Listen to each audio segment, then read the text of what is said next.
1987-88 ലോഹിതദാസ് വയലാർ നാടകവേദിയിൽ സംവിധായകനായി ചുമതല വഹിച്ചിരുന്ന കാലത്തെ ബന്ധമായിരുന്നു നാടക സംവിധായകനായ എഴുകുണ്ട് മോഹനനുമായി.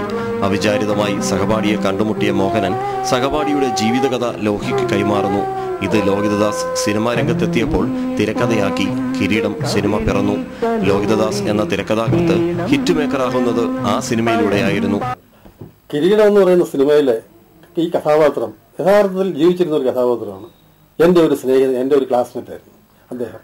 അപ്പോൾ ഒരു അവിചാരിതമായ ഒരു സാഹചര്യത്തിൽ ഈ ക്ലാസ്മേറ്റിനെ ജീവപര്യന്തം കഠിനാടവ് കഴിഞ്ഞിട്ട് വരുമ്പോൾ ഞാനും ലോഹിയും കൂടെ ഒരു ഹോട്ടലിലിരുന്ന് ചായ കഴിക്കുന്ന സമയത്ത് ഇദ്ദേഹത്തിന് അവിടെ വെച്ച് കാണാനിടയായി. അപ്പോഴാണ് ഞാൻ ഉടനെ തന്നെ ഇദ്ദേഹവുമായിട്ട് ബന്ധപ്പെടുന്നു. അദ്ദേഹത്തോട് ചോദിച്ചപ്പോൾ ഒരാഴ്ചയായതേ ഉള്ളൂ ജയിലിൽ നിന്ന് വന്നിട്ട്. അപ്പോൾ ഈ വിവരം ഞാൻ ലോഹിയോട് പറഞ്ഞപ്പോൾ ലോഹിക്ക് ഇത് ഭയങ്കരമായി ഫീൽ ചെയ്യുകയും അദ്ദേഹം പിന്നെ ഞങ്ങൾ അവിടെ നിന്ന് പിരിയുകയും ചെയ്തു. അതിനുശേഷം ഇത് സിനിമയിലെ തിരക്കഥയായിട്ട് വന്ന് അതോടുകൂടി അദ്ദേഹം ഈ ഫീൽഡിൽ വളരെ ഫേമസ് ആവുകയും അതിൽ എനിക്ക് അങ്ങേയറ്റത്തെ ആത്മസംതൃപ്തി ഉണ്ടാവുകയും ചെയ്തിട്ടുണ്ട്.